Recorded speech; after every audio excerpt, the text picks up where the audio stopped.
On attend encore 2-3 minutes pour laisser les retardataires participer à notre conférence et on attaque.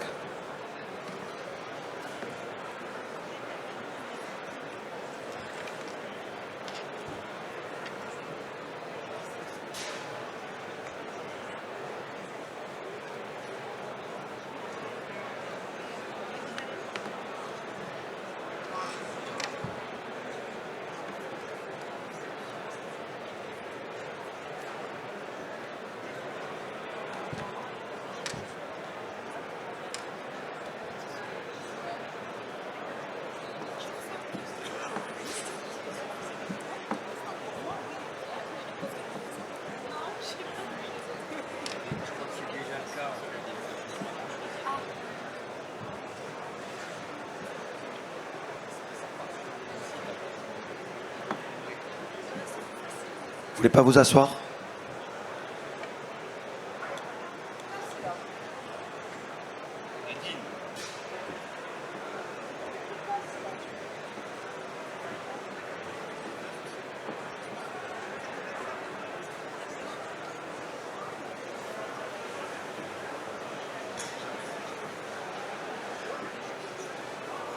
Il y a encore quelques places devant.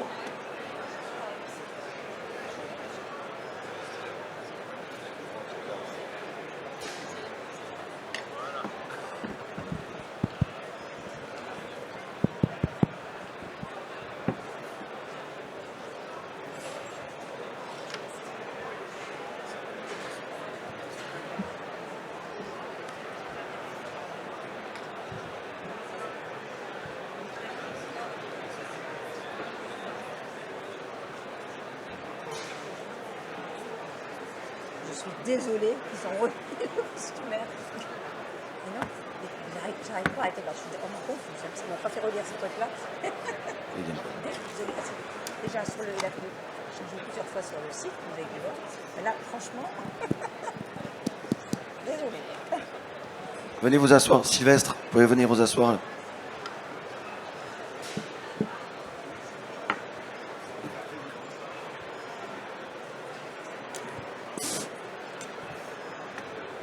Sylvestre, c'est ton salon au premier rang quand même.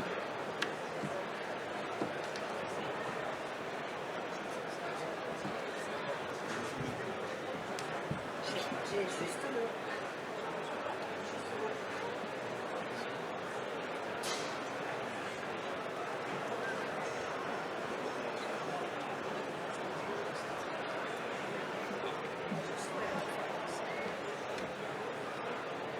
Bon, on va attaquer pour respecter ceux qui ont été à l'heure.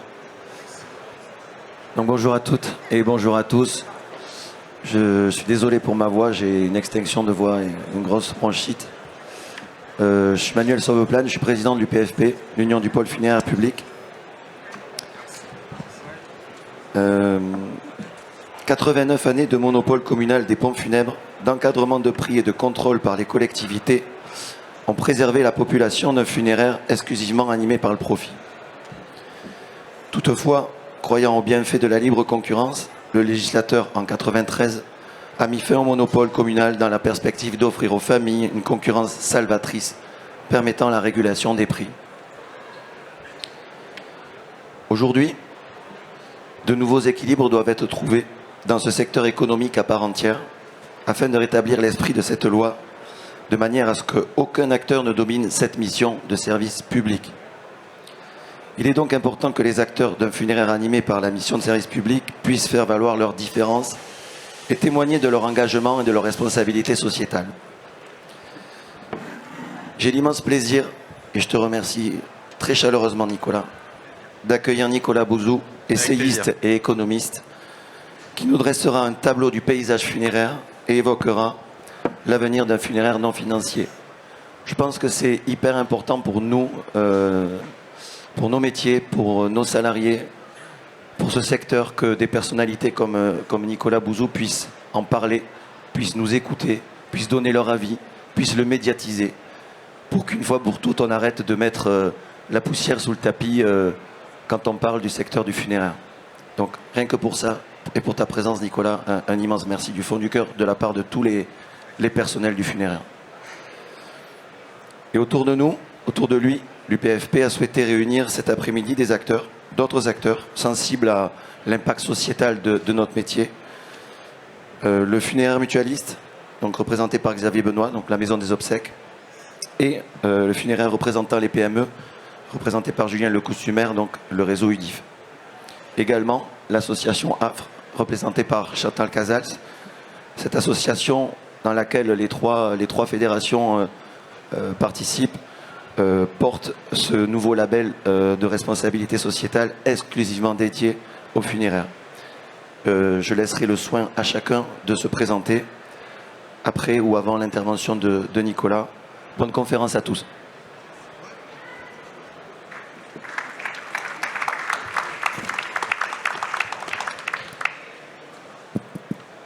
Merci beaucoup.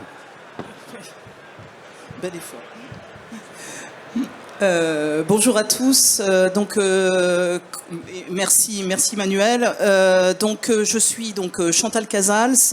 Il y a 2 ans de ça, à peu près à la même date, dans le même lieu et à la même heure, on était un certain nombre à vous présenter un nouveau label orienté développement durable, spécifique pour les métiers du funéraire. On avait annoncé que ce label il serait porté par une association qui porte un très beau nom, c'est l'Association pour un funéraire responsable et engagé. J'en suis la secrétaire générale et donc c'est à ce titre-là que je viens aujourd'hui et que je vous remercie pour l'invitation.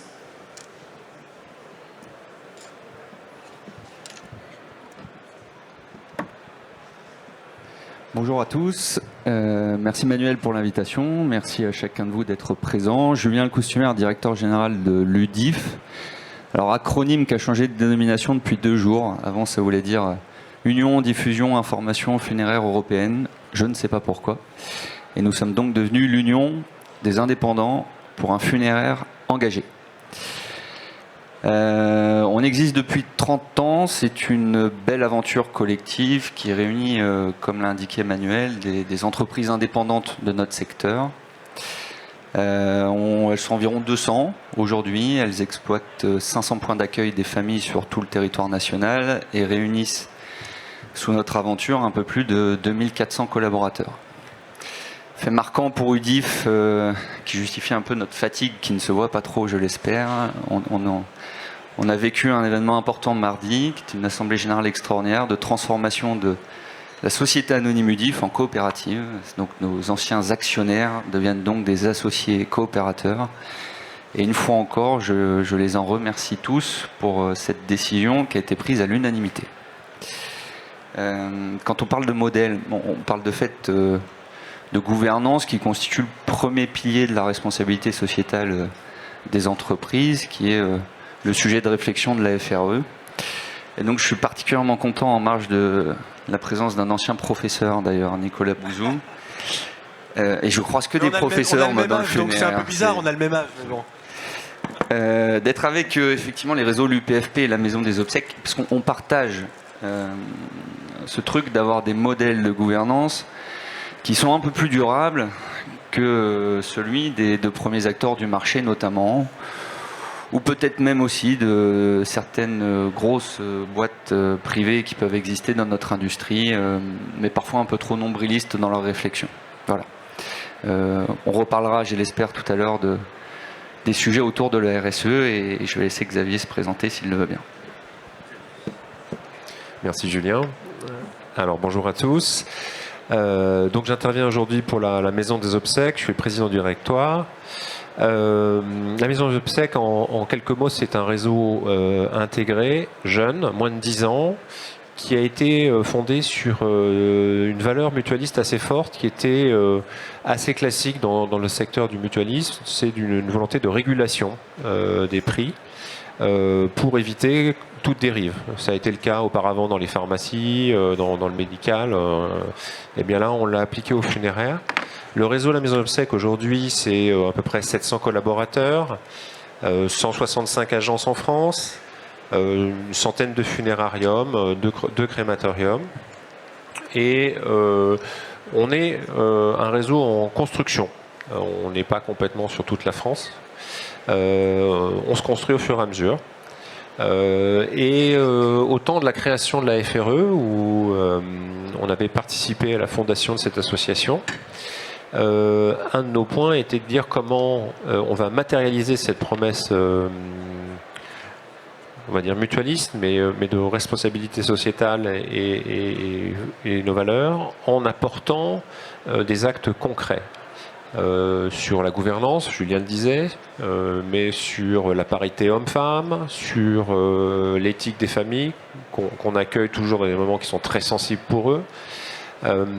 Et ça, aujourd'hui, c'est ce qui nous réunit aussi, c'est de pouvoir apporter une réponse concrète, imagée, quantifiée aussi. Je pense que c'est important, le sens de la preuve. Au-delà des paroles, des actes. Donc nous, on s'engage aujourd'hui de manière très structurée. On était un bébé, maintenant on est un ado, pour pouvoir construire un référentiel qui puisse répondre à ces enjeux qui sont majeurs aujourd'hui en phase d'instabilité. Merci. Bon, bah écoutez, déjà, je voudrais vous dire pourquoi je suis là, parce que ceux d'entre vous qui sont charitables au point de me suivre peuvent se dire, mais au fond, pourquoi est-ce qu'il intervient sur un sujet sur lequel on n'a pas beaucoup l'habitude de l'entendre parler. En fait, et vraiment Manuel, je te remercie pour ton invitation. Moi, le sujet du funéraire m'intéresse beaucoup pour deux raisons. La première raison, c'est que justement, les gens comme moi n'en parlent pas. Je considère qu'il ne doit pas y avoir de sujet interdit. C'est pas parce que le sujet fait peur, c'est pas parce que le sujet est mal connu, c'est pas parce que le sujet est complexe. Alors il est complexe en soi, mais il est complexe aussi parce qu'on est dans un secteur très normé, très réglementé, ce qui est logique. Ben, c'est pas pour ça qu'il faut pas regarder, y compris économiquement, la façon dont fonctionnent les choses, parce que l'acte d'achat, il existe, et donc on a besoin de regarder comment fonctionne cette économie, on a besoin de regarder comment est structuré le marché, on a besoin de regarder comment se forment les prix. Et moi, j'ai absolument aucun tabou avec ça, et à la limite, moins de gens regardent, plus il est important, enfin je trouve pour les gens comme moi, d'essayer d'avoir une analyse d'un secteur comme celui-ci. Vous savez, je vais vous dire quelque chose. Je travaille beaucoup sur le secteur de la santé. Alors le secteur de la santé et le funéraire, vous pourriez vous dire, c'est pas du tout la même chose.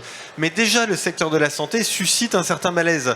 Vous avez beaucoup de gens qui veulent pas trop regarder ce secteur parce que, au fond, est-ce que c'est bien normal qu'il y ait des entreprises qui gagnent de l'argent, entre guillemets, sur le dos de la santé, vous voyez ?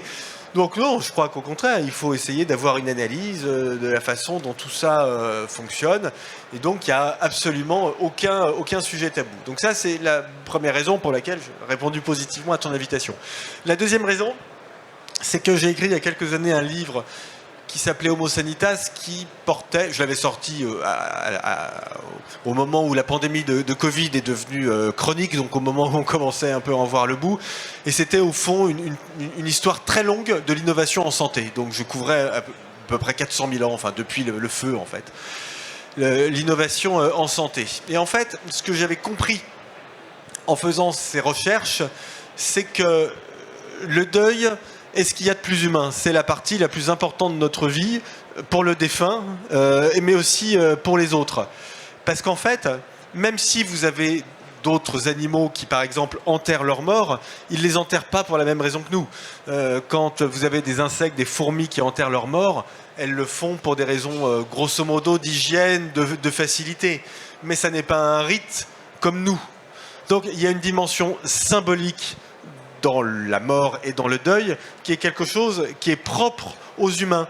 Mais vous savez, comme la santé, parce que là aussi, on peut trouver des exemples d'animaux qui en soignent d'autres, hein, ce sont des choses qui existent. Mais les animaux se soignent entre eux pour soulager la douleur, pour réparer. Ça n'est pas le même projet que nous. Le même projet, nous, quand on soigne, c'est pour faire en sorte que la personne retrouve des capacités, pour qu'elle puisse être autonome, pour qu'elle continue sa vie. Et donc, la façon dont nous abordons la santé et la façon dont nous abordons le deuil, la mort, est vraiment quelque chose qui tient à notre espèce. Et je trouve que c'est absolument fascinant. Et vous voyez, cette question du deuil, qui est si importante, si les gens comme moi, qui viennent de l'extérieur, les économistes, les sociologues, les philosophes, même, pourquoi pas, j'en dirai un mot, même si j'y crois pas trop, mais les spécialistes des nouvelles technologies, si on regarde pas ça, en fait, on loupe l'un des aspects les plus importants de nos vies et puis surtout de ce qui fait l'essence de la vie en société. Donc tous ces sujets m'intéressent beaucoup. Alors, si maintenant je rentre dans le vif du sujet, la façon dont je comprends les choses, c'est que le secteur du funéraire aujourd'hui fait face à 3 grands défis économiques. Pas 3 grands défis au sens large. Le défi du pouvoir d'achat, le défi environnemental et le défi technologique. Et je vais commencer par ça avant d'évoquer les questions de structure du marché et la place que peuvent occuper les différents acteurs privés, mutualistes, publics. Mais j'y viendrai dans un deuxième temps parce que je vais déjà vous proposer la façon dont je comprends les évolutions du secteur. Déjà, pour un économiste, la question du deuil est très intéressante parce que c'est un acte d'achat qui est très particulier. C'est très particulier parce que ça arrive à un moment qu'on n'a pas choisi, où vous avez en règle générale un effet de surprise, et puis où, évidemment, l'état psychologique du payeur n'est pas standard. Évidemment, c'est empreint d'une émotion qui brouille ou qui peut brouiller les raisonnements. Et donc, c'est quelque chose qui, pour une personne comme moi, est soucieuse de l'intérêt général. C'est quelque chose qui demande des normes éthiques et des normes en matière de régulation qui sont plus élevées que dans d'autres secteurs. Parce que si, dans ce secteur, je n'ai absolument aucune norme éthique, je suis ChatGPT qui maximise ses profits, je me dis, attends, ce truc-là, c'est absolument formidable. J'ai la démographie avec moi. Les gens meurent. Je connais à peu près le chiffre. Je ne les ai plus exactement en tête. En France, c'est 600 000 à 700 000 par an, quelque chose comme ça. Alors parfois, il y a des choses bizarres. Enfin, il y a des perturbations parce qu'avec le Covid, il y a eu plus de décès, donc il y en a un petit peu. Grosso modo, comme le Covid, heureusement, c'est pas tous les ans, on est quand même sur un marché assez prévisible. Donc, je sais que le marché augmente. J'arrive à peu près à le quantifier. Les gens connaissent pas bien les caractéristiques du marché parce qu'on n'est pas dans le domaine des achats répétés. On ne fait pas appel à vous, enfin j'espère, sinon ça peut peut-être arriver, mais enfin en règle générale, on ne fait pas appel à vous tous les ans. Bon. Donc, c'est un secteur, si vous vous dites zéro éthique, zéro régulation, bah là évidemment vous maximisez les taux de profit relativement facilement parce que vous pouvez mettre des prix très élevés et évidemment chacun comprend que ça ne peut pas fonctionner comme ça. Et donc pour un économiste libéral comme moi, c'est un défi intellectuel que je trouve tout à fait passionnant. Alors, une fois qu'on a dit ça, et je reviens dans le monde réel, puisque là je faisais un exercice intellectuel qui n'est pas celui du monde réel, je ne veux pas non plus laisser croire, parce que ça m'agace quand je vois la presse, on voit passer des papiers du genre le secteur du funéraire promis un bel avenir, parce que évidemment la population vieillit, donc il y a de plus en plus de décès, et donc tout est facile. Ce qui sous-entendrait qu'au fond, il n'y a pas d'acte d'entrepreneuriat, il n'y a pas d'acte de management nécessaire dans ce secteur, parce que tout va bien tout seul. Ben non. Parce que justement, il y a les défis dont je parlais. Le défi économique, vous le connaissez par cœur, quel est-il aujourd'hui? C'est très simple. Et alors là, je vais revenir sur des terrains qui me sont très familiers et dont on pourra parler dans le détail si jamais ça vous intéresse. Pendant la séance de questions-réponses, depuis la fin du Covid, les prix ont augmenté de 15 à 20% et les salaires ont augmenté de 10%. Donc, les gens qui viennent vous voir, ils ont moins de pouvoir d'achat qu'avant. Et comme il n'y a pas que les riches qui décèdent, ça concerne tout le monde, vous avez des gens qui se retrouvent sans moyens en réalité, y compris des gens qui travaillent. Parce que là, je viens bien de parler des salaires. Et donc, vous avez des gens, ils ont bossé 40 heures. Parce qu'en France, les gens qui travaillent beaucoup. Le problème, c'est les gens qui ne travaillent pas. Mais les gens qui travaillent, le nombre d'heures travaillées des gens qui bossent est élevé en France. Donc, les gens, ils bossent. Ils ont perdu du pouvoir d'achat. Donc, ils ont des difficultés. Ils ont le malheur d'avoir quelqu'un qui décède dans leur entourage. Et ils arrivent chez vous. Il est clair que le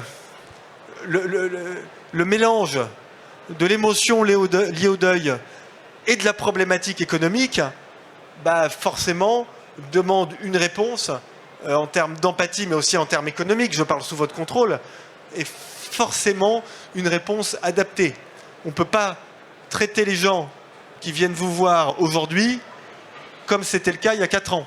Parce qu'entre-temps, certains ont perdu 5 à 10% de pouvoir d'achat. Alors heureusement, c'est en train progressivement de rentrer dans l'ordre parce que la courbe de progression des salaires là, est en train de redevenir supérieure à celle des prix. Donc on est, mais enfin, ça mettra 2-3 ans avant de récupérer les pertes de pouvoir d'achat. Donc là, il y a un vrai sujet économique. L'acte d'achat d'un service funéraire est quelque chose qui est contraint parce qu'on ne le choisit pas. Mais en revanche, les évolutions économiques et les évolutions de pouvoir d'achat sont aussi contraintes. Donc, il y a une équation qui est une équation particulièrement complexe et qui nécessite, là encore, des raisonnements économiques mélangés à des raisonnements éthiques qui sont très spécifiques à ce secteur. Le deuxième défi, mais là je parle à des spécialistes, donc je le donne juste pour mémoire parce que c'est vous qui savez, c'est le défi environnemental. On est en train de décarboner toute l'économie, y compris le deuil, y compris la mort. Et j'ai cru comprendre, en lisant la documentation sur ce sujet, que bah oui, il y avait aussi un effort de décarbonation à entreprendre pour ce secteur. Je trouve que c'est un sujet absolument fascinant. Les Américains sont un petit peu en pointe dans ce domaine parce que la régulation n'est pas la même, parce qu'ils peuvent innover plus facilement. Et peut-être que la France est un peu conservatrice à ce sujet. Mais je trouve que ça fait aussi partie des sujets qu'on doit mettre sur la table et qui, là encore, nécessitent d'avoir une vision du secteur. Le titre de la conférence, c'est au fond, est-ce qu'une vision financière peut suffire ? Ben non, dans un secteur comme celui-ci, évidemment non. Il faut avoir une vision sociétale, environnementale, beaucoup plus globale que la vision purement technologique. Et puis, le troisième défi, c'est le défi technologique. Alors, je suis une personne hyper technophile. Je suis passionné d'intelligence artificielle, j'en utilise beaucoup, j'adore ça. Mon analyse de votre secteur, c'est que la technologie n'aura quasiment aucun impact en termes de produits pour le client. Alors on voit passer plein d'articles sur le QR code sur les tombes, sur le chatbot pour dialoguer avec les défunts, ou pourquoi pas, j'ai vu ça au Consumer Electronics Show à Las Vegas, je vous promets que c'est vrai, l'hologramme du défunt. Comme ça, c'est mieux, il est encore là. Je dois vous dire que je trouve ça assez stimulant à titre de gadget. Je n'y crois pas un seul instant, notamment parce que j'ai écrit Homo Sanitas et j'ai bien compris que le deuil, on l'a tous vécu, mais est un moment de recueillement. Et ça n'est pas un moment de gadgetisation. En revanche, on en parlait tout à l'heure, je crois beaucoup à l'utilisation de l'intelligence artificielle à l'intérieur de vos structures. Qu'elles soient, alors là, mutualistes, publiques, privées, peu importe. Mais en termes, par exemple, de planification, en termes de logistique, de gestion des stocks, là, je pense qu'il y a des choses tout à fait intéressantes qui sont en train de se profiler. Alors, devant des défis tels que celui-ci, on a besoin d'avoir un grand secteur avec beaucoup d'acteurs et avec de la concurrence. Et ça, c'est un sujet qui m'a interpellé, notamment parce que, là encore, je suis un libéral et donc je suis attaché à la concurrence. Et ce qui expliquait quand même le rapport de la Cour des comptes de 2019, mais enfin, je pense que le diagnostic, je parle là encore sous votre contrôle, n'a pas énormément changé, c'est que l'ouverture à la concurrence, qui était nécessaire, tous les secteurs s'ouvrent à la concurrence, mais elle s'est faite avec un gain pour le consommateur qui est peut-être moins important que ce sur quoi on avait misé à l'époque. Parce que il y a des spécificités, comme je le disais, notamment en matière de fixation des prix, qui font que s'il n'y a pas de transparence sur les prix, s'il n'y a pas de devis qui sont facilement compréhensibles pour les clients, du coup, le bien-être pour le consommateur, l'équilibre général, il perd. Et donc là, je pense qu'il y a un sujet quand même auquel, collectivement, il faut qu'on fasse attention. Donc, il faut protéger la diversité. Il y a un secteur privé, c'est super important. Il y a des startups, c'est super important. Il y a un secteur mutualiste, c'est super important. Il y a un secteur public, c'est super important.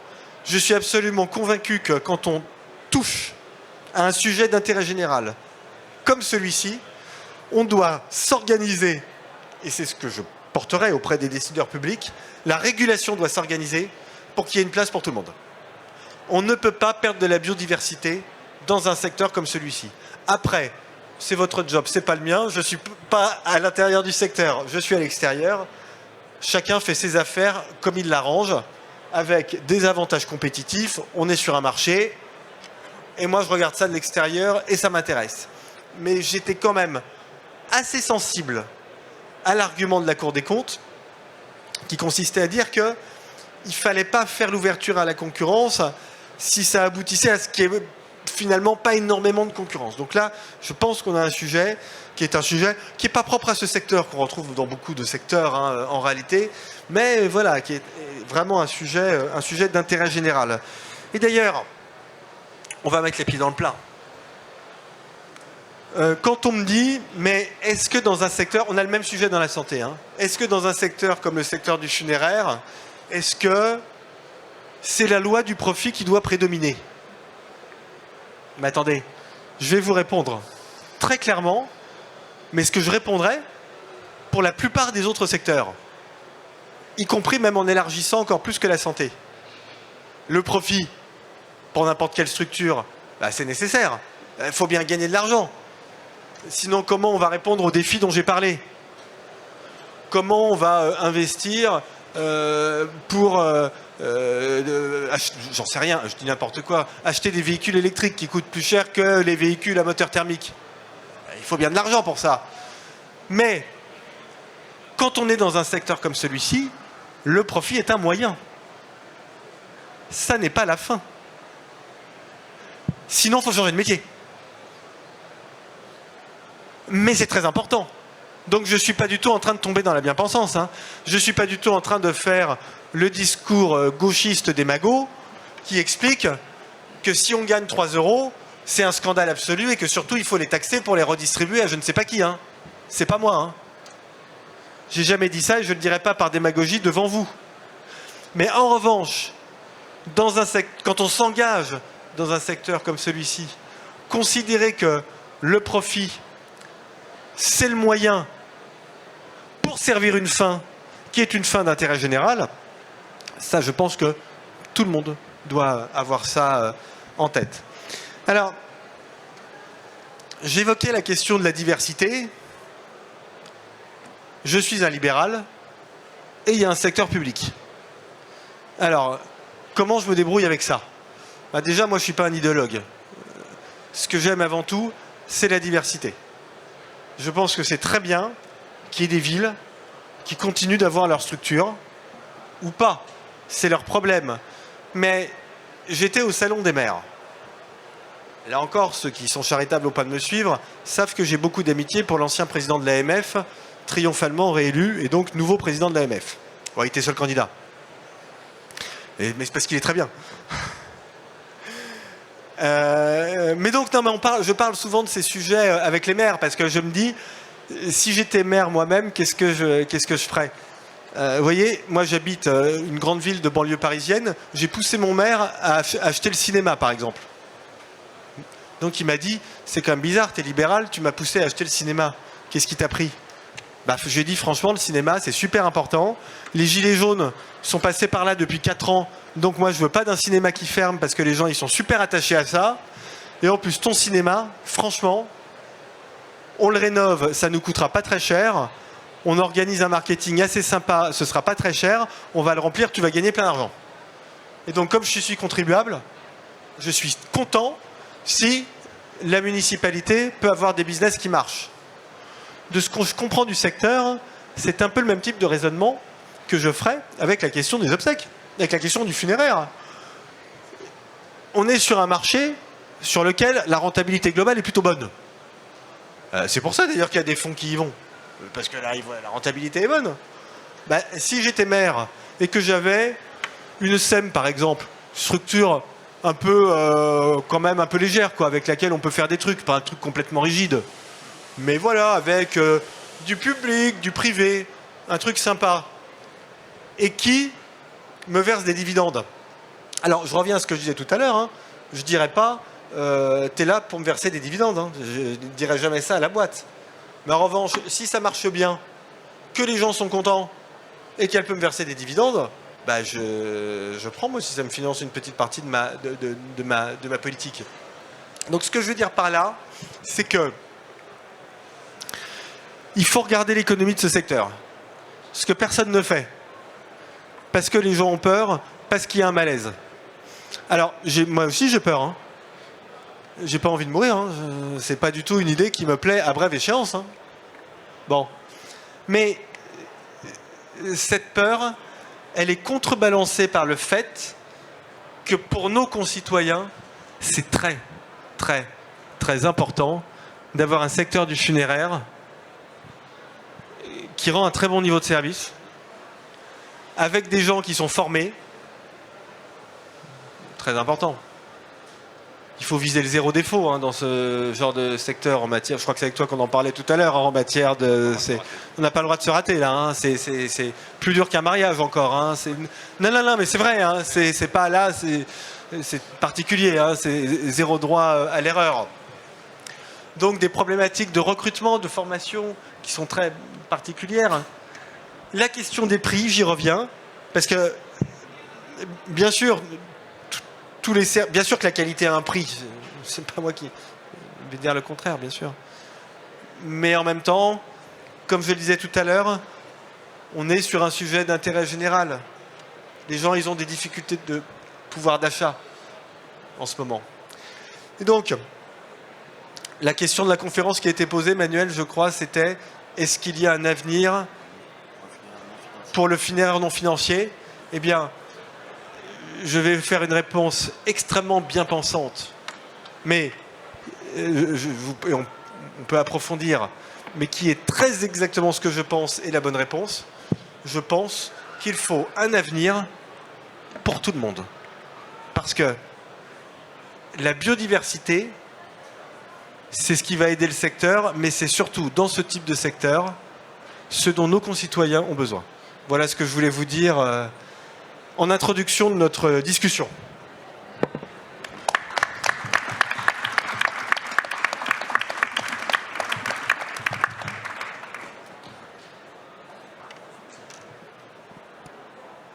Et un grand merci encore Nicolas pour ton intervention hyper claire. Et encore une fois, je crois que c'est important que des personnalités comme toi disent les choses telles que tu les penses, telles que tu les as dites. Ça nous rassure et je pense qu'on peut repartir chacun avec, dans nos structures avec de l'espoir, que ce métier soit plus observé, mieux observé, parce que c'est un métier d'excellence, comme tu le dis, c'est un métier d'excellence. On n'a pas le droit à se tromper et il y a très peu de métiers où on a si peu le droit à l'erreur. Alors rien que pour ça, on devrait faire plus attention à nous. Et j'apprécie aussi que tu salues le salon des maires qui est en marge du salon du funéraire, parce que les élus, c'est quand même aussi leur affaire, cette histoire de funéraire. C'est eux qui décident de beaucoup de choses, notamment dans la gestion des crématoriums. Et il faut que ça reste quand même, ce mode de gestion, il faut qu'il reste dans les mains des collectivités. Voilà, je peux laisser la parole à la salle s'il y a des questions, des interventions, des remarques, ou alors à certains de nos partenaires. Donc d'abord les partenaires et ensuite questions dans la salle. Il y a un micro derrière, donc je question crois que ou remarque, parce que j'aime bien aussi les gens qui ne sont pas d'accord avec moi. Hein. Et ta dame aussi. Moi je suis pas d'accord, des mariages, il peut y en avoir plusieurs.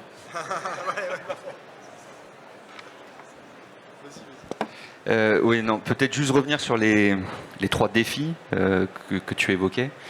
Sur la question du prix, auquel effectivement les familles qu'on accompagne sont confrontées, c'est assez confortable d'être à cette table où on a un acteur qui arrive avec l'ambition de réguler et de corriger des écarts qui ont pu être constatés sur certaines géographies, où il y avait une concentration de certains acteurs qui ne sont pas sur cette table et la volonté de la Maison des Obsèques d'arriver avec une proposition différente.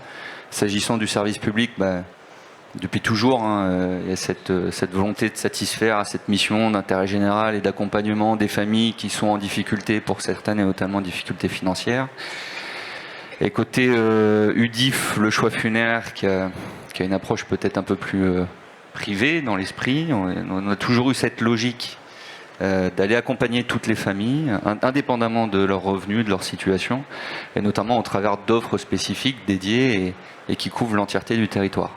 Ça me fait penser à une chose, c'est que dans les valeurs fondamentales qui sont les nôtres, autour de cette table, on a tous choisi la solidarité.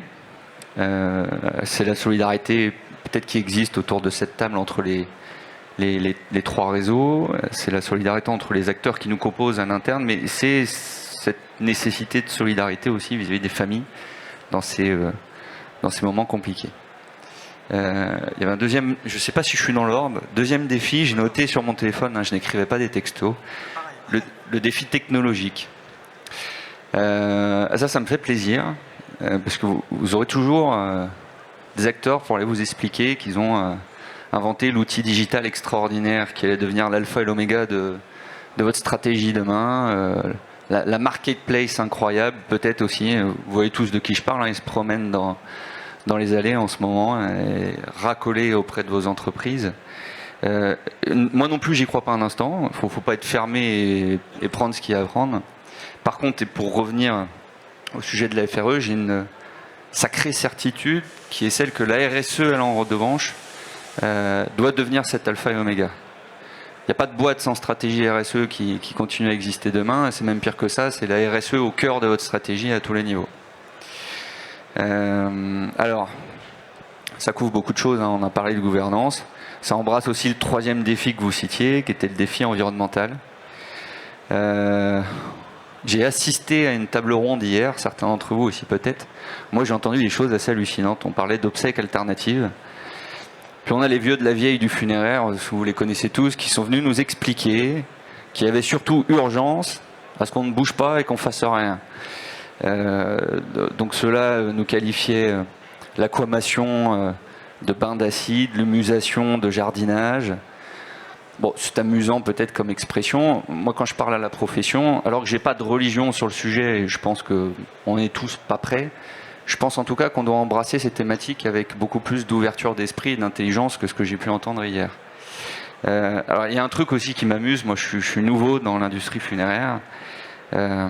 C'est l'objection absolue au remplacement du cercueil tel qu'on le connaît par autre chose.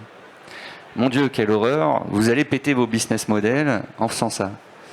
J'ai beaucoup apprécié une remarque de nos amis de la Fédération des coopératives funéraires de Québec et qui fait écho à ce que tu as dit. En fait, notre taf, c'est pas de vendre un cercueil, notre taf, c'est de vendre un rituel, une cérémonie, un accompagnement, autre chose. Et on rejoint la question du prix, quelque part. Il y a une circularité dans les défis. Voilà quelques mots que je voulais dire, peut-être. Merci Julien, je te rejoins beaucoup sur ce que tu viens de dire.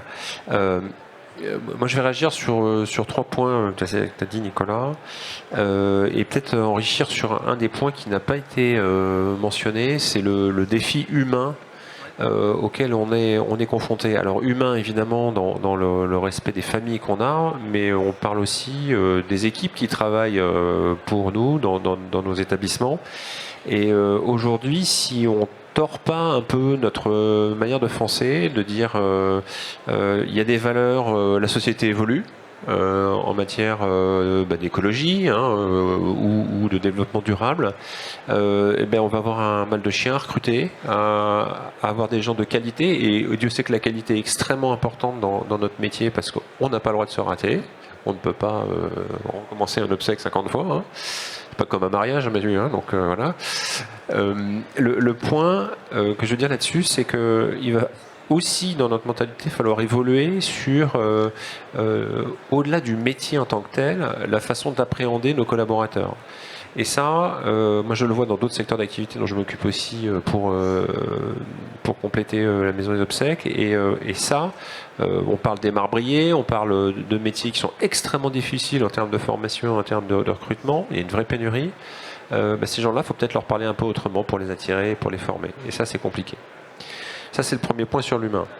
Le deuxième point sur les prix, c'est intéressant l'approche. Et moi, je suis aussi complètement sur une pluralité des prix et je pense que chacun a son offre qui va bien. Le modèle mutualiste, il est assez simple. On a des mutuelles qui ont investi dans la maison des obsèques.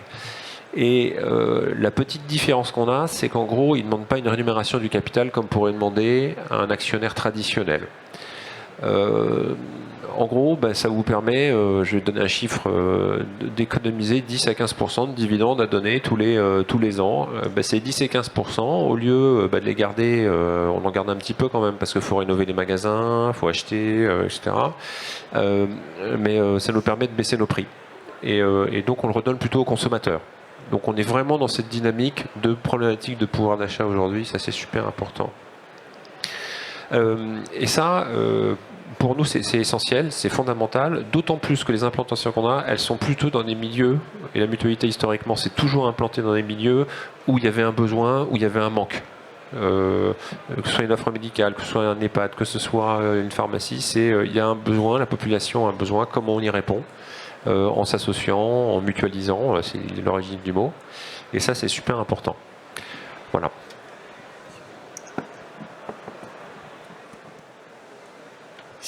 Je termine le tour de table pour parler justement de développement durable.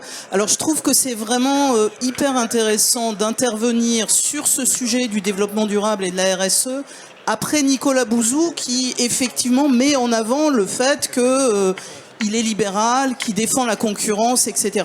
Trop souvent, ces problématiques de RSE et de développement durable, elles sont présentées comme quelque chose de bien pensant, etc. Et je pense que c'est vraiment intéressant de replacer ça par rapport au fait qu'effectivement, vos entreprises du funéraire, qu'elles soient publiques, privées, quelle que soit leur forme juridique, naturellement, il faut qu'elles restent profitables. Le développement durable, ça dit juste que le profit d'aujourd'hui, il ne doit pas compromettre les générations futures. Et je pense que chacun, au fond de nous, on trouve que c'est une bonne idée de ne pas compromettre le futur de nos enfants. Donc, et je pense qu'effectivement, c'est vraiment intéressant de rapprocher ça du sujet économique. Alors, comment, moi, je vais aussi reprendre au passage quelques éléments qu'a développé par Nicolas. C'est qui dit développement durable. On est donc le label F, comme certains, comme je pense beaucoup d'entre vous le savent, c'est une norme.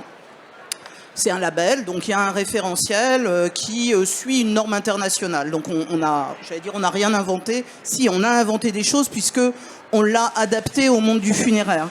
Et le premier sujet le premier sujet en termes de développement durable, c'est le respect de la personne humaine. Et nous, ce qu'on a voulu faire quand on a conçu le référentiel, c'est naturellement mettre le respect de la personne humaine, c'est-à-dire des familles qui se présentent devant vous et qui vivent peut-être le pire moment de leur existence, les droits du défunt, et puis également tout ce qui fait fonctionner votre entreprise autour de vous, c'est-à-dire les droits et les responsabilités de vos collaborateurs, de vos fournisseurs, etc. Le label, il permet vraiment de mettre ça en avant. Et je pense que peut-être que la personne qui peut en parler d'une façon très concrète, je disais qu'il y a 2 ans, on était venu le présenter devant vous. À ce moment-là, il n'y avait pas l'UDIF autour de la table. Je pense que c'est intéressant, peut-être que Julien revienne sur l'intérêt du choix funéraire pour la mise en œuvre de ce label dans son réseau.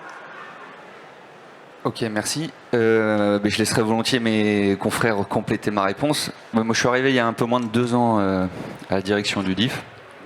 Et assez rapidement, je suis confronté à la nécessité de devoir avancer, même si un certain travail a été fourni.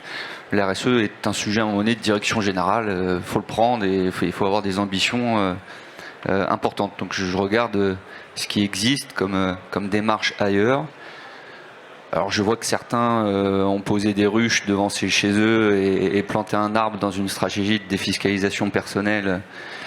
Je pense pas que ce soit vraiment de la RSE, hein. C'est une tentative de planquer le Q7 V12 qui est garé sur le parking avant de prendre ma place pour vous raconter des conneries abominables. Donc je réfléchis à ce qu'on peut essayer de faire d'un peu plus pertinent que ça, et je tombe sur le label F. On a bien réfléchi, travaillé ensemble.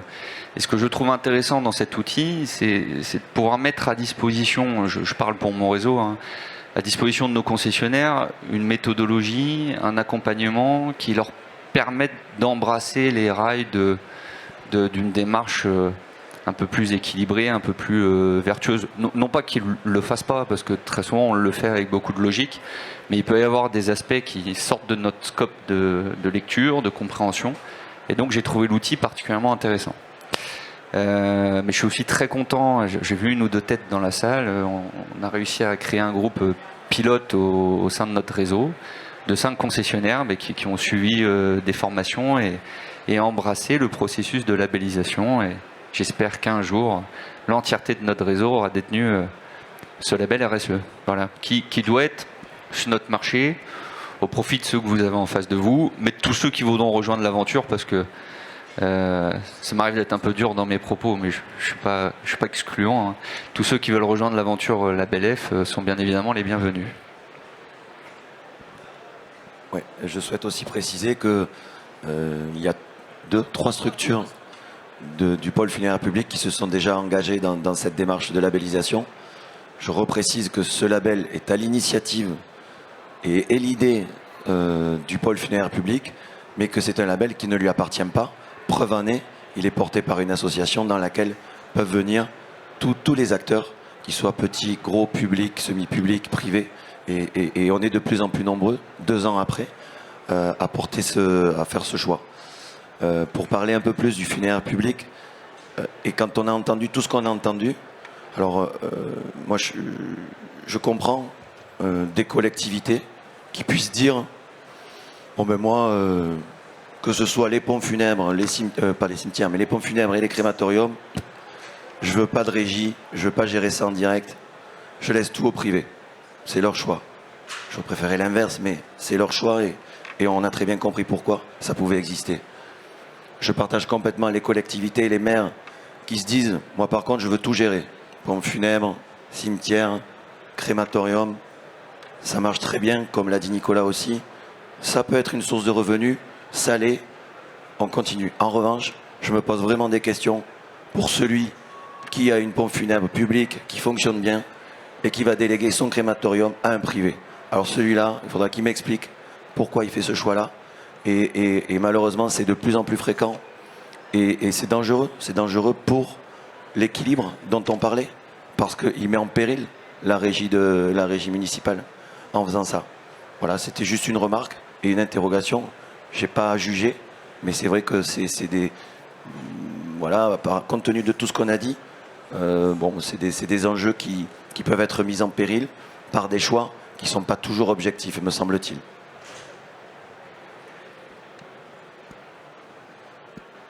Est-ce qu'il y a des questions dans la salle? J'espère que oui, ou des remarques.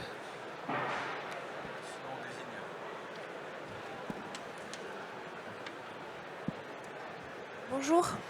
Je ne trouve pas très utile de me présenter. Je suis en formation encore conseillère funéraire. Je suis là, je m'engage dans ce métier maintenant. Et je voulais juste vous dire que de ce que j'ai entendu hier en conférence et aujourd'hui, je remarque quelque chose qui peut être intéressant et complémentaire dans le domaine de la mise en synergie des énergies dans les différents milieux. Il y a quand même des gens qui se lancent un peu des pics. Et en fait, l'idée, elle est quand même dans le service général. Elle est vraiment dans l'intérêt commun. Et je trouverais vraiment intéressant qu'il puisse être intégré des outils dans le domaine de la communication. Certains l'appellent bienveillante, d'autres non violente, d'intégrer des outils comme la psychologie positive. Et qu'est-ce qu'on fait dans comment on communique? Parce qu'après, si la direction elle est commune dans l'intérêt général, Ce qu'il apporte, c'est la qualité de communication. Et ça s'invente pas, ça s'apprend. Et c'est de ce fait optimiste, parce que c'est en évolution constante. Et moi, en tout cas, j'aspire à ce que ça prenne plus de place, parce que c'est aussi des techniques particulières. Et ça, j'aimerais beaucoup qu'elle puisse s'intégrer dans tous les milieux, notamment celui du funéraire. Je ne suis pas formatrice, je dis ça d'une façon complètement détachée. Voilà. Merci en tout cas pour toute cette organisation. Merci. Oui. Une autre question? C'est pas tant une question. Vous m'entendez? C'est pas tant une question, mais j'aimerais rebondir sur ce qui vient d'être dit. Moi, je suis gérontologue. Et je travaille beaucoup avec les institutions de prévoyance, les mutuelles, les assurances, qui vendent des contrats obsèques. Et on s'aperçoit que les conseillers, ils ont beaucoup de mal à proposer, donc à conseiller et à vendre ces produits. Parce que c'est des produits qui touchent au récit, à l'intime.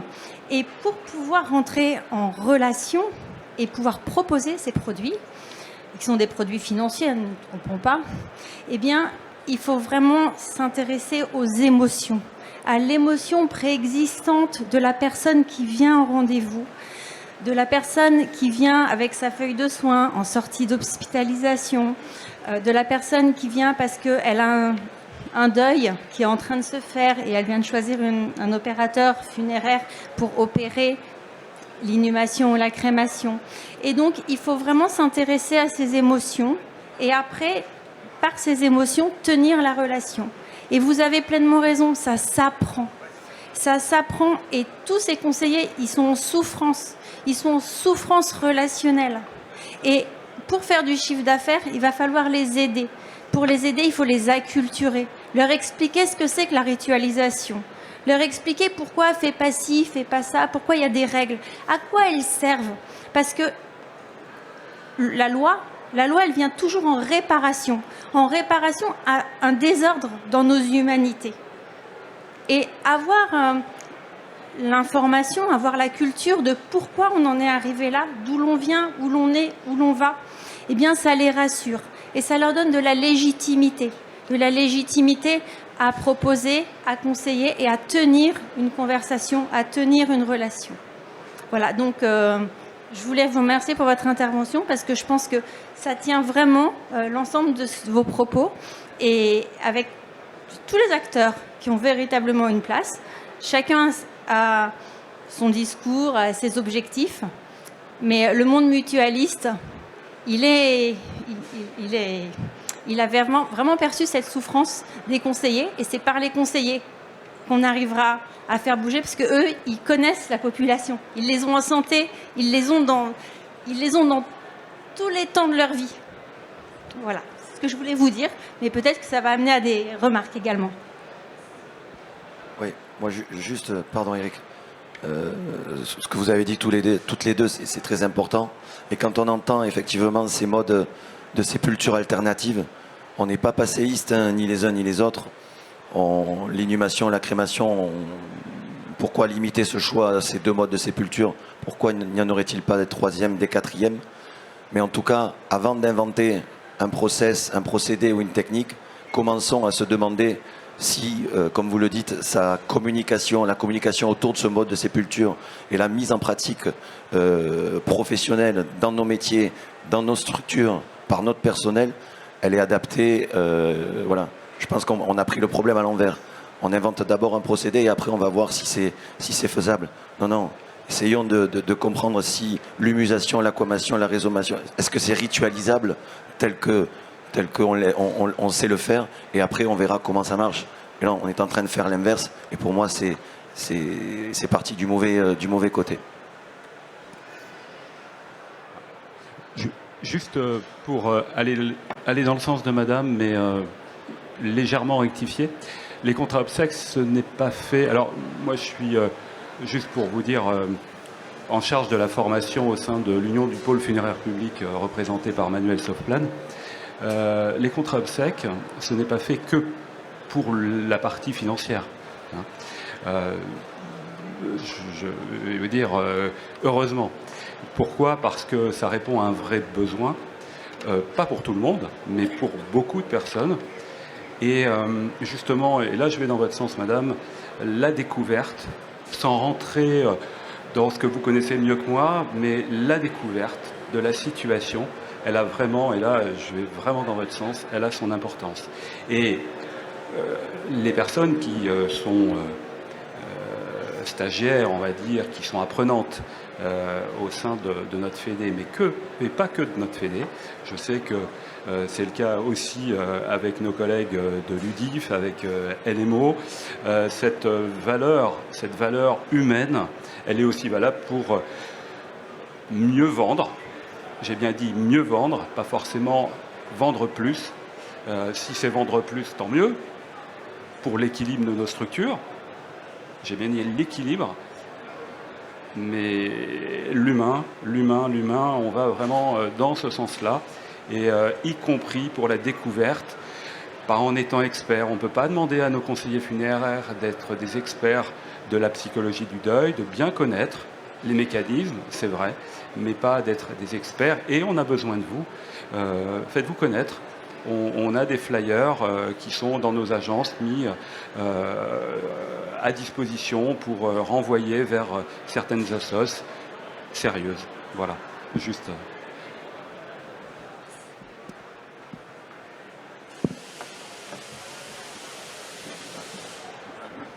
Bonjour. Oups. Attendez.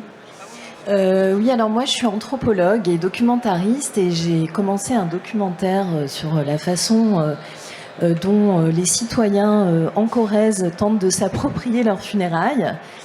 Et en fait, ce qui m'a frappé, c'est qu'il y a une population assez précarisée en Corrèze. Vous parliez notamment de la question du pouvoir d'achat. Donc, sachant qu'aujourd'hui en France, on a quasiment 10 millions de personnes qui sont en dessous du seuil de pauvreté monétaire. Qu'est-ce qui est fait aujourd'hui pour aider les familles précaires endeuillées qui ont parfois du mal, effectivement, à faire financer leurs funérailles, sachant que, je ne sais pas les chiffres que j'ai trouvés, mais ça varie. C'est aujourd'hui, il faudrait environ 4 000 € pour enterrer son proche, ce qui est évidemment beaucoup. Alors, les mairies peuvent aider, hein, mais pour ça, effectivement, il faut vraiment qu'il n'y ait pas de ressources. Donc aujourd'hui, on a une partie de la petite classe moyenne et des gens défavorisés qui peinent vraiment à payer les funérailles de leurs proches. Donc là, c'est effectivement la double peine. Donc je voulais savoir un petit peu par rapport aux acteurs qui sont là sur la tribune, ce qui est fait et comment c'est traité, si c'est mieux abordé par le funéraire public. Voilà. C'est une très très bonne question, je vous remercie. Et c'est une question qui est très complexe parce qu'elle adresse les funérailles, mais elle peut adresser tout autre acte de santé dans la vie. Alors, dans la santé, vous avez ce qu'on appelle la CSS, hein, qui est un régime de sécu gratuit pour les personnes qui n'ont pas la capacité de pouvoir se financer leurs actes de santé.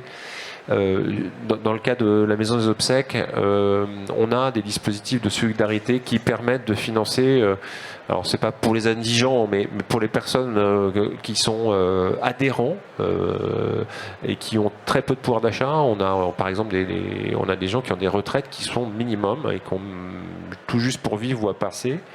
Et il y a des fonds de solidarité qui existent au sein même c'est des caisses de secours, hein, des mutuelles. Et on s'en sert pour organiser des obsèques dignes à faible prix, hein, et à un minimum, mais on y arrive. L'autre moyen qui est important, c'est qu'on mène des actions de solidarité, de prévention auprès des familles, parce que je ne vais pas en faire un débat là maintenant, mais vous avez des familles qui ne veulent pas financer ou très peu financer les obsèques de leurs parents. Hein. C'est une réalité malheureusement, pour diverses raisons, je ne veux même pas polémiquer. Et ça, ce sujet-là, il est extrêmement complexe aujourd'hui, et il passe aussi par une prise de conscience collective assez forte. Et j'ai pas une réponse immédiate à vous donner là-dessus, mais ce qu'on essaie de faire, c'est travailler sur des notions de prévention et de dire, il y a un risque, vous avez des parents qui sont malades, tâchez de trouver, ou en tout cas, on vous aide à trouver des moyens qui permettent d'épargner un petit peu pour leur financer à minima des obsèques dignes. C'est pas évident, hein, comme question. Et on adresse les sujets de manière très très locale en général, parce que c'est le tissu local, c'est le tissu amical, c'est le tissu familial qui permet d'apporter une solution aussi. Oui, pour le pôle public, on a à peu près les mêmes conditions, c'est-à-dire qu'on pratique pour la majorité d'entre nous des tarifs sociaux ou indigents, même si aujourd'hui, moi, si quelqu'un m'explique réellement la notion d'indigence du début à la fin, en tout cas, c'est quelque chose qui n'est pas tout à fait cadré, et qui mériterait de l'être d'ailleurs, qui mériterait d'être bien défini, parce que aujourd'hui, on dit, bon, c'était un indigent, mais il y a tout type de profil, donc il faudrait peut-être le clarifier ou le définir en tout cas. Et c'est vrai que voilà, nous on est autour de 1000, 1500 euros pour des obsèques dignes, que ce soit une crémation ou une inhumation. Les collectivités à travers les CCAS ont de plus en plus de mal aussi, ou de motivation, à essayer de nous aider pour régler cette facture-là. Je rappelle juste une chose pour les collectivités ou les entreprises qui ont un crématorium sur leur zone, que depuis un an, il y a un décret qui est passé où on sait tous que des sommes sont reversées, des sommes importantes sont reversées aux gestionnaires de crématorium, et qu'à travers cette somme-là, elle peut être totalement, intégralement, partiellement dédiée à la prise en charge des funérailles des indigents. Alors heureusement que sur des communes, ces indigents ne sont pas nombreux par rapport au reste des défunts, mais ils sont de plus en plus nombreux. Mais si on regarde bien les sommes reversées au crématorium par le retraitement des métaux résistants à la crémation, vous verrez que vous couvrez bien largement le nombre d'indigents qui sont décédés sur cette même commune.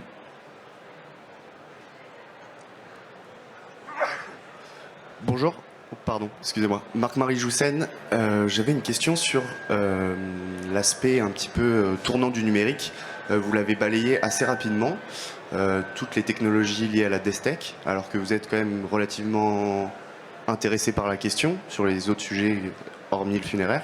Et moi je m'interroge, est-ce que ça ne serait pas dangereux de le balayer aussi rapidement lorsqu'on est un acteur mutualiste ou un acteur du public, étant donné que on comprend maintenant la demande, que la demande elle va être tournée vers le numérique, et on a beau dire que les nouvelles entreprises nous racolent dans les couloirs, est-ce que ce ne serait pas juste une réponse à la demande? Et on parlait d'accessoires, et je me demande où, dans le funéraire, on est proche du deuil, on accompagne le deuil ou on aide le deuil, et où commence l'accessoire.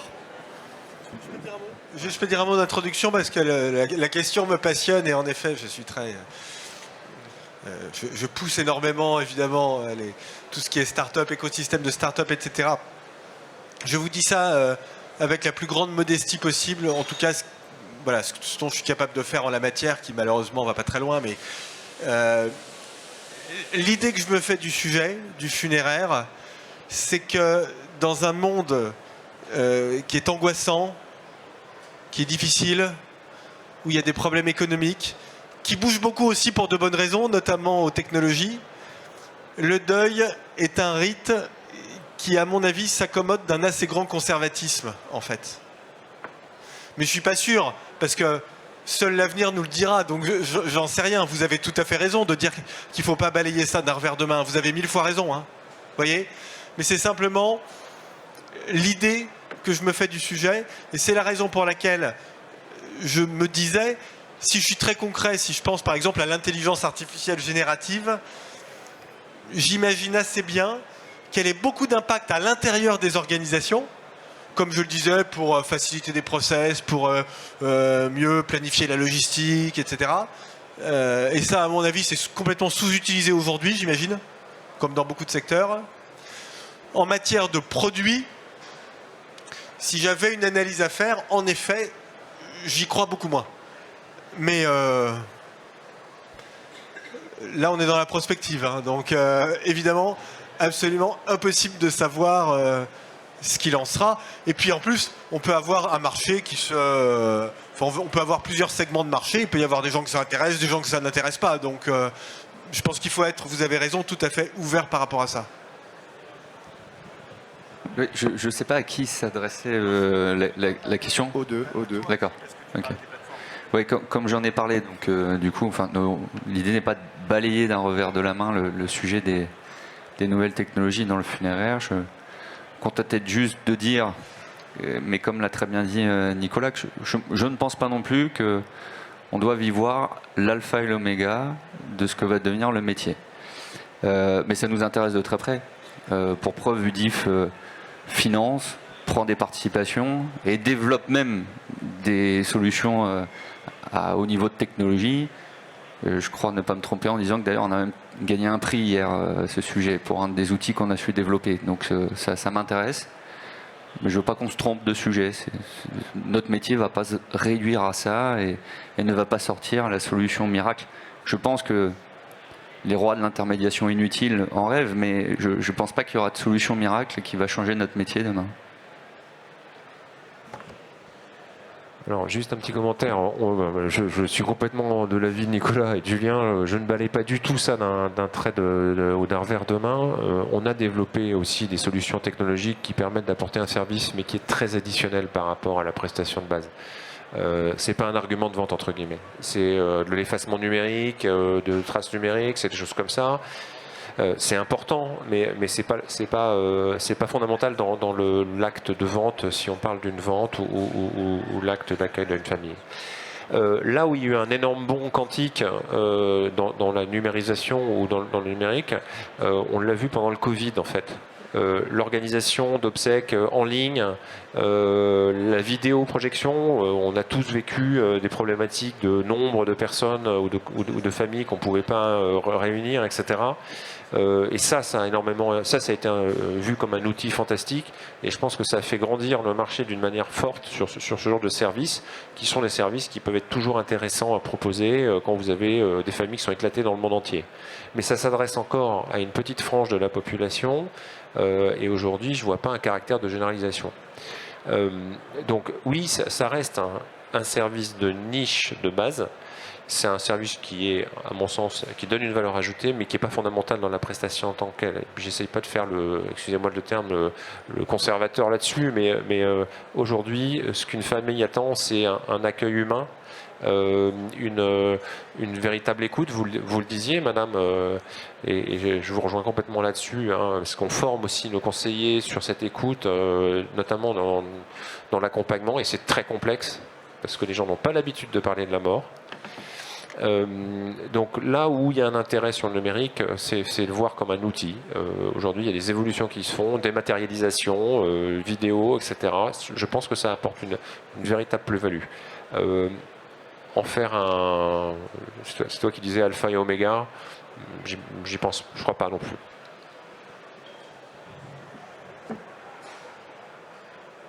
Dernière question peut-être ?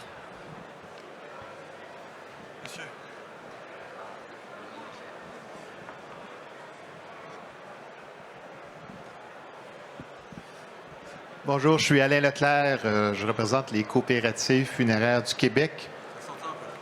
Et je partage avec Nicolas le fait d'être ergonomiste, aussi au Canada. Alors. Il y a une dimension, je m'aperçois qui peut-être que vous a échappé, mais au niveau de la financiarisation du secteur, le secteur des entreprises funéraires, à mon avis, c'est un secteur où la finance joue un rôle très important. Vous avez semblé minimiser cet aspect-là dans les différentes présentations, mais c'est un secteur financier où l'argent joue un rôle très important. Vous avez connu en France, depuis la déréglementation en 1996, les grands fonds américains qui sont entrés, qui ont pris une participation importante dans votre industrie. Ça a été suivi par des grands fonds russes qui ont pris le relais. Puis maintenant, c'est les Canadiens, c'est les fonds de retraite canadiens qui sont un acteur important chez vous. Et j'ai l'impression que c'est les Chinois qui vont entrer sur le marché dans les prochaines années. Donc, on est un secteur où il y a beaucoup d'argent qui est en jeu. Et c'est pourquoi les grands fonds d'investissement s'y intéressent. Et une tendance importante qu'on va observer dans l'industrie, à mon avis, c'est la concentration du secteur. La petite maison artisanale de quartier va disparaître. Les fonds qui sont nécessaires, surtout en technologie de l'information, comme vous l'avez soulevé, vont obliger les gens à être associés à des grands groupes.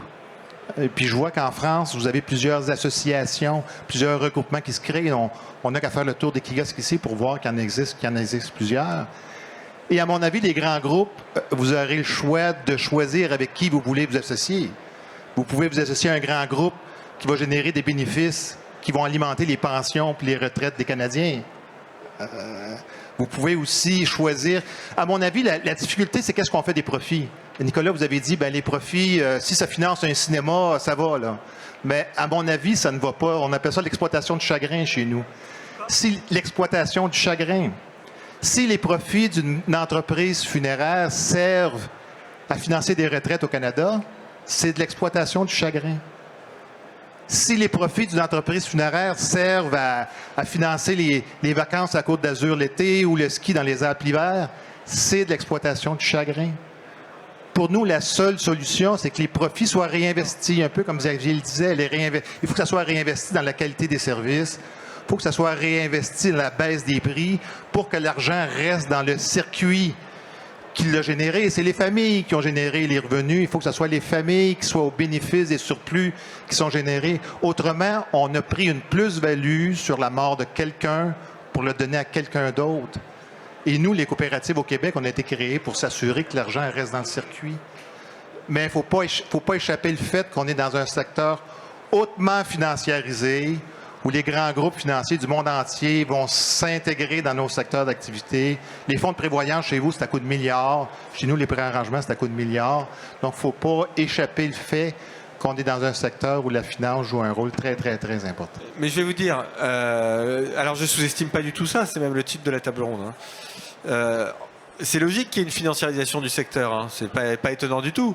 Vous avez des perspectives démographiques qui sont claires, donc des besoins qui de toute façon vont croître, qui sont prévisibles, un secteur avec un taux de marge qui est relativement important, et donc il est clair que quand vous êtes un fonds, il est absolument rationnel d'investir là-dedans. C'est la raison pour laquelle je dis une idée très simple. Les autorités le droit de la concurrence, tel qu'il doit être fait, appliqué, respecté par les autorités de la concurrence, doivent faire en sorte qu'il n'y ait pas que ce modèle d'entreprise, que ce modèle de gouvernance dans le secteur, et qu'il y en ait d'autres. Et qu'on conserve une diversité de modèles de gouvernance. C'est l'idée, mais extrêmement simple, mais j'ai la faiblesse de croire qu'on peut peut-être avoir un consensus là-dessus, que je défends. La financiarisation, elle est logique. Voilà. Simplement, il ne faut pas que ça. Il faut d'autres modèles. Le modèle mutualiste, le modèle public, voilà. Et après, bah, les gens, l'offre doit être transparente et les gens choisissent le service qui correspond le mieux à leurs attentes, à leurs besoins, à leurs revenus, etc. Juste une simple remarque.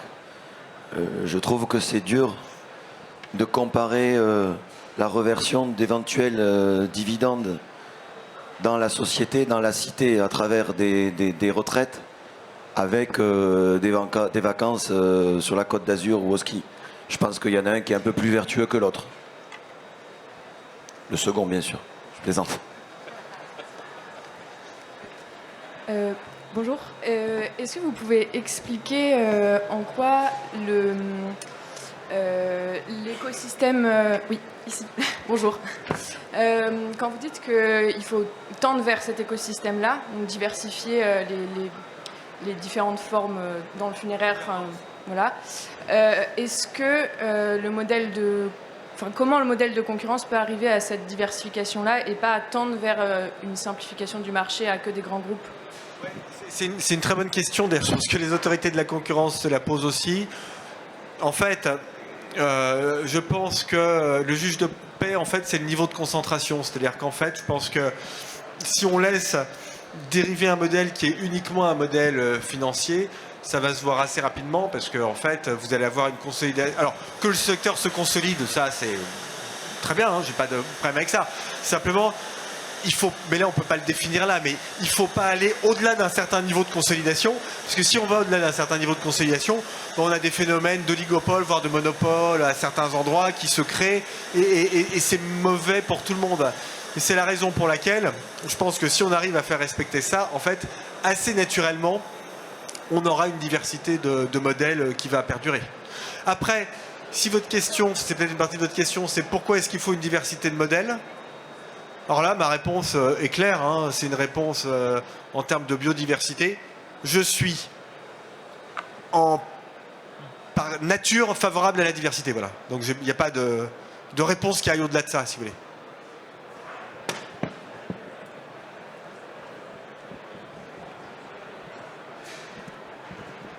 Très bien. Bah, écoutez, on vous remercie tous pour votre présence. Je vous remercie tous les quatre de votre présence et surtout toi, Nicolas. Et j'espère que voilà, vous avez apprécié, en tout cas autant que nous, si ce n'est plus, l'ensemble de ces interventions qui ont été faites avec loyauté, transparence et beaucoup de cœur, un peu comme nos métiers. Bon salon à vous.